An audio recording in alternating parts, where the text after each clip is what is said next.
सर्वेभ्य नमो नमः। आज हम माँ कवि भास के द्वारा विरचित स्वप्न वासवदत्तम नाटक के छठे अंक का पहला श्लोक पढ़ेंगे। प्रस्तुत श्लोक में महाराज उदयन वासवदत्ता की प्रिय वीणा घोषवती को संबोधित कर अपनी वीर अवस्था को उद्घाटित कर बताते हैं कि जो वासवदत्ता की प्रिय वीणा जिसका नाम घोषवती था, वह वीणा नर्मदा के किनारे एक कुश की झाड़ियों में मिली।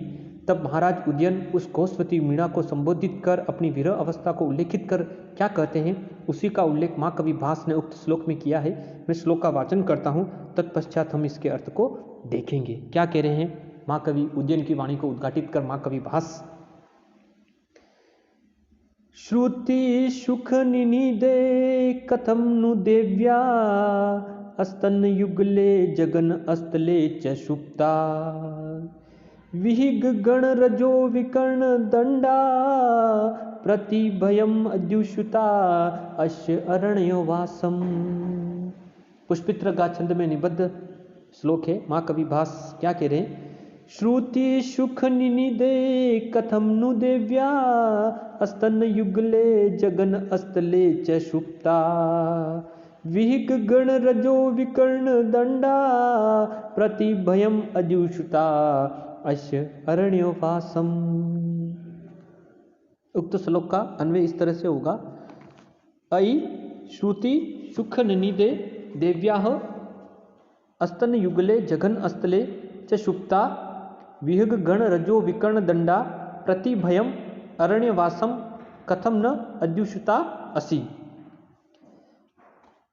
महाराज उदयन अपनी उस वासवदत्ता की प्रिय वीणा घोषवती को संबोधित कर क्या कह रहे हैं? अयि श्रुति सुख निनिदे। अयि यानी अरे, श्रुति, श्रुति का तात्पर्य स्वर्ण प्रक्रिया से कानों के संदर्भ में लिया गया है कि श्रुति सुख निनिदे, अरे कानों को आनंदित करने वाली ध्वनि से युक्त या एक ऐसी ध्वनि जो मन को मोहले, उसी के संदर्भ में महाराज उदयन बता रहे हैं कि श्रुति सुख निनिदे यानी कानों को आनंदित करने वाली ध्वनि से युक्त हे घोषवती वीणा। त्वम यानी तुम, पूर्वम यानी पहले, वासवदत्ता की मृत्यु से पहले की स्थिति को बता रहे कि पूर्वम यानी पहले, देव्या, देव्या शब्द यहाँ देवी वासवदत्ता के संदर्भ में है, यानी देवी वासवदत्ता के हाथों पर रहती थी और शयन करती थी। फिर आज तुमने विहग गण रजो विकर्ण दंडा, विहग का तात्पर्य पक्षी गण से है ना, आज तुमने विहग गण यानी पक्षियों के द्वारा उड़ाई गई उनकी धूली यानी उनके बीट से विकर्ण दंडा यानी मलिन दंड वाली होकर प्रतिभयम यानी भयानक रूप से अरण्यवासम यानी इस अरण्य में, इस जंगल में कथम नु यानी क्यों अद्युषुता यानी तुमने स्वीकार कर लिया। महाराज उदयन कह रहे हैं कि हे घोषवती वीणा, जो तुम पहले देवी वासवदत्ता के हाथ पर शयन किया करती थी, आज वासवदत्ता की मृत्यु के पश्चात अब तुमने इस भयंकर जंगल में और पक्षियों के द्वारा उड़ाई गई उनकी बीट से युक्त होकर, मलिन होकर इस जंगल में रहना क्यों स्वीकार कर लिया। इस तरह से महाराज उदयन अपनी जो विरह की जो अवस्था है उस वासवदत्ता की प्रिय वीणा घोषवती को संबोधित कर कह रहे हैं। पुनः एक बार श्लोक के अर्थ को देखिए। क्या कह रहे हैं महाराज उदयन? अयि श्रुति सुख निनिदे, अरे श्रुति यानी कान के संदर्भ में है, स्वर्ण प्रक्रिया के संदर्भ में है कि श्रुति को आनंदित करने वाली ध्वनि से युक्त हे घोषवती वीणा।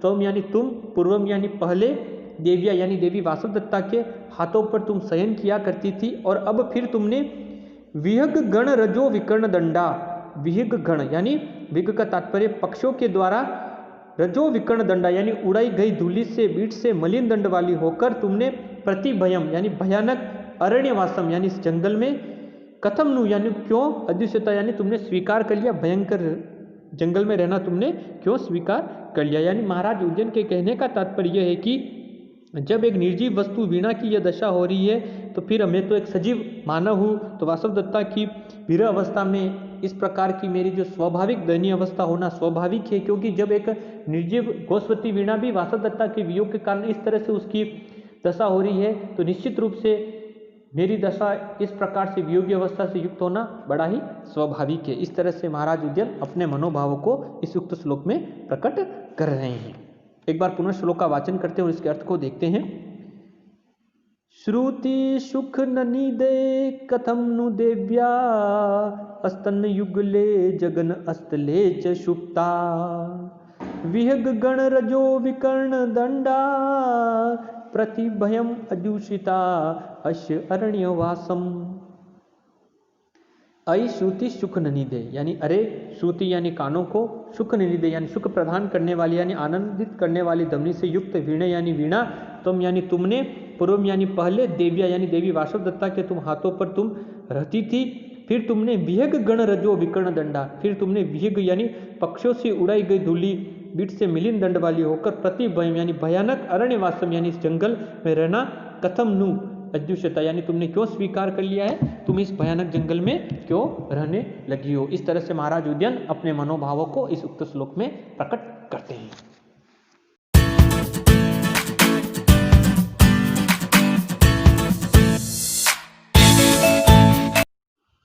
नमो नमः। आज हम माँ कवि भास के द्वारा विरचित स्वप्न वासवदत्तम नाटक के षष्ठ अंक का दूसरा श्लोक पढ़ेंगे। प्रस्तुत श्लोक में महाराज उदयन गोष्पति वीणा को देखकर वासवदत्ता को याद करते हुए क्या कहते हैं, उसी का उल्लेख उक्त श्लोक में किया गया है। मैं श्लोक का वाचन करता हूँ, तत्पश्चात हम इसके अर्थ को देखेंगे। क्या कह रहे हैं महाराज उदयन की वाणी को उद्घाटित कर माँ कवि भास क्या कह रहे हैं। श्रोणी समुद वहन पार्श्व निपीड़ितानि खेद स्तन अनंतर सुखानि उपगुहितानि उद्दिश्य माच विरह परिदेवितानि वाद्य अंतरेषु कथितानि च स्मितानि। क्या कह रहे हैं माँ कवि भास। श्रोणी समुद वहन पार्श्व निपीड़ितानि खेद स्तन अनंतर सुखानि उपगुहितानि उद्दिश्य माच विरह परिदेवितानि वाद्य अंतरेषु कथितानि च स्मितानि। उक्त श्लोक का अन्वय इस तरह से होगा। श्रोणी समुद वहन पार्श्व निपीड़ितानि खेद स्तन अनंतानि सुखानि उपगुहितानि विरहे मां उद्दिश्य परिदेवितानि वाद्य अंतरेषु सस्मितानि कथितानि च न समरसि। क्या कह रहे महाराज उदयन के, हे गोष्पति वीणा, तुम यानी तुम श्रोणी समुद वहन पार्श्व निपीड़ितानि, यानी जो तुम पहले वासवदत्ता की क्या कह रहे कि तुम यानी तुम श्रोणी समुद्र वहन पार्श्व निपीड़ितानि, यानी तुम जो स्नेह रहित हो, तुमने क्या कर दिया, पहले तुम श्रोणी समुद्र पार्श्व निपीड़ितानि, यानी जो वासवदत्ता तुम्हें अपने हाथों पर यानी हाथों पर तुम्हें सहन कराती थी, तुम्हें अपने पार्श्व भागों में रखती थी, कमर पर तुम्हें रखती थी, और खेद स्तन अनंतर सुखनानी, और वासवदत्ता तुम्हें हाथों के रखने के पश्चात अगर थक जाने के पश्चात वह तुम्हें सुखपूर्वक हाथों पर शयन कराती थी और उपगृहितानी और आलिंगन करती थी। जब पुनः और फिर विरह यानी वियोग में माम यानी मुझे यानी उद्यन को उद्देश्य यानी लक्ष्य बनाकर परिदेवितानी यानी विलाप करना, और वाद्य अंतरेशु यानी वीणा वादन के समय, वाद्य वादन के समय है ना, बीच बीच में अस्मितानी मुस्कुरा कर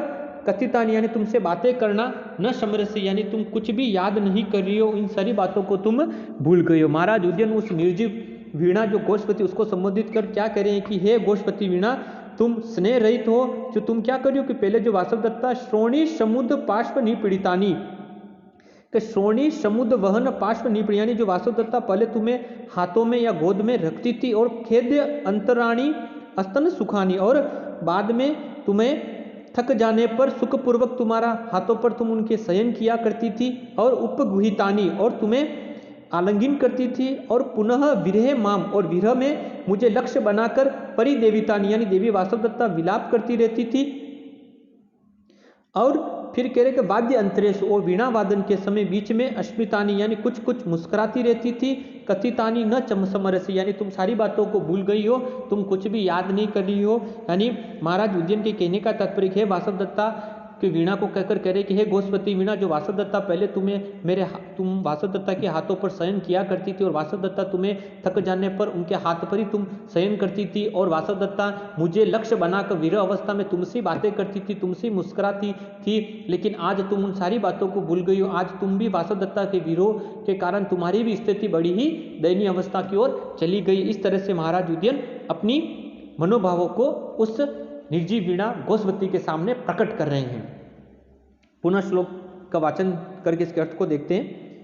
श्रोणी समुद वहन पार्श्वनि पीड़ितानि खेद स्तन अनंतर सुखानि उपगुहितानि उद्दृश्य माच विरहे परिदेवितानि वाद्य अंतरेषु कथितानि च स्मितानि।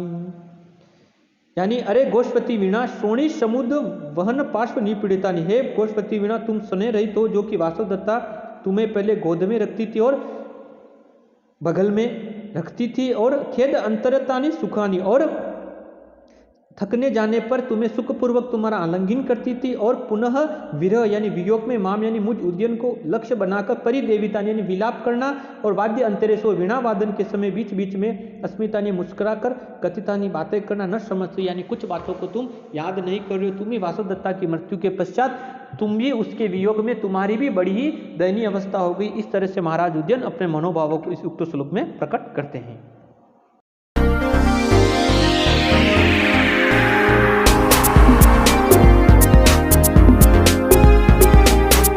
नमः। आज हम माँ कवि भास के द्वारा विरचित स्वप्न वासवदत्तम नाटक के 6ठ अंक का 3रा श्लोक पढ़ेंगे। प्रस्तुत श्लोक में महाराज उद्यन वासवदत्ता की प्रिय वीणा गोष्पति को संबोधित कर क्या कह रहे हैं उसी का उल्लेख उक्त श्लोक में किया गया है। मैं श्लोक का वाचन करता हूँ, तत्पश्चात हम इसके अर्थ को देखेंगे। माँ कवि भास महाराज उद्यन की वाणी को उद्घाटित कर क्या कह रहे हैं। चिर प्रसुत कामों में वीणया प्रतिबोधितः ताम तु देवीं न पश्यामि यस्या गोष्वती प्रिया। क्या कह रहे हैं महाराज उद्यन। चिर प्रसुत सुप्त कामों में वीणया प्रतिबोधितः ताम तु देवीं न पश्यामि यस्या गोष्वती प्रिया। चिर प्रसुप्तः कामो में वीणया प्रतिबोधितः ताम तु देवीं न पश्यामि यस्या गोष्वती प्रिया। उक्त श्लोक का अन्वय इस तरह से होगा। चिर सुप्त में कामः वीणया प्रतिबोधितः गोष्वती यस्या प्रिया ताम देवी तुम न पश्यामि। यानी चिर सुप्त, चिर का अर्थ था लंबे समय तक, सुप्त यानी सोए हुए, यानी हे गोष्पति वीणा तुमने चिर सुप्त यानी बहुत दिनों तक सोए हुए मम यानी मेरे कामम यानी मेरे प्रेम को वीणा यानी इस वीणा ने जगा दिया है। यानी मेरा जो वासवदत्ता के प्रति जो मेरा स्नेह भाव था इस गोष्पति वीणा ने क्या किया, मेरे बहुत लंबे समय तक जोए हुए मेरे जो स्नेह भाव था उसको पुनः प्रकट कर दिया है। और गोष्वती यशा प्रिया, जिसे यह गोष्वती वीणा प्रिय थी, ताम देवी तू न पश्यामि, लेकिन आज उस देवी वासवदत्ता को मैं नहीं देख पा रहा हूँ, इसका मुझे बड़ा ही कष्ट है। इस तरह से महाराज उद्यन अपने विरह अवस्था को उस संदर्भ में बता रहे हैं कि चिर सुप्तम में कामः, यानी इस लंबे समय तक सोए हुए मेरे प्रेम को इस काम वीणया प्रतिबोधित, इस गोष्पति वीणा ने मेरे लंबे समय तक सोए हुए स्नेह भाव को जगा दिया है। लेकिन यशा गोष्वती यशा प्रिया, लेकिन जिससे यह गोष्पति प्रिया अधिक प्रिय थी, ताम देवी तू न पश्यामि, उस देवी वासवदत्ता को मैं नहीं देख रहा हूँ। इस तरह से महाराज उद्यन अपनी विरह अवस्था को उस गोष्पति वीणा को संबोधित कर कह रहे हैं। पुनः श्लोक का वाचन करते हैं कि चिर प्रसुप्त कामों में वीणया प्रतिबोधितः ताम तु देवी न पश्यामि यस्या गोष्वती प्रिया। चिर सुप्तम यानी बहुत लंबे समय तक सोए हुए मम काम यानी मेरे स्नेह भाव को वीणया प्रतिबोधित यानी इस गोष्वती वीणा ने जगा दिया है। और यशा प्रिया ताम देवी तुन्न, लेकिन जिससे यह गोष्वती वीणा प्रिय थी, आज वह देवी वासवदत्ता को मैं नहीं देख पा रहा हूँ, इसका मुझे बड़ा ही कष्ट है। इस तरह से महाराज उद्यन अपनी विरह अवस्था को उस गोष्वती वीणा को संबोधित कर प्रकट करते हैं।